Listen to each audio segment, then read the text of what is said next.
Ces Alpes et ces chemins pour vivre, marcher, skier. Mais ils sont aussi parcourus par ceux qui espèrent une vie meilleure, fuyant les guerres, la violence, la pauvreté. C'est l'histoire de cette frontière.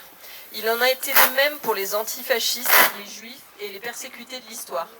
Il en est ainsi aujourd'hui pour tous ceux qui arrivent en Italie et qui veulent continuer leur voyage, surtout depuis que la France a fermé la frontière de Vintimille. Des dizaines de personnes tentent chaque jour de passer par ces montagnes pour continuer leur vie.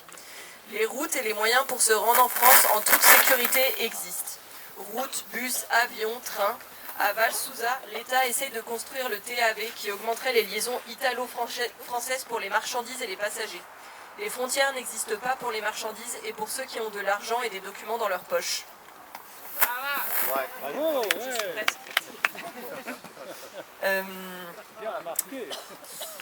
C'est l'hiver maintenant. Au-delà des contrôles et des militaires, ceux qui tentent de passer à pied aujourd'hui se retrouvent face à la glace et à la neige.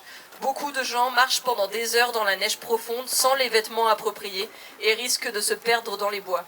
Il y a de nombreux cas de personnes qui ont été secourues ou capturées par la police avec des gelures aux membres. Les frontières sont fermées et externalisées. La forteresse Europe perfectionne ses dispositifs de frontières et de répression. Ceux qui tentent de traverser la frontière française ont vécu dans des camps libyens financés par l'Union européenne. Ils ont risqué leur vie en mer et ont immédiatement accueilli les points chauds. Et maintenant, ils se trouvent bloqués et constamment rejetés par les mêmes pays qui financent la militarisation et la guerre.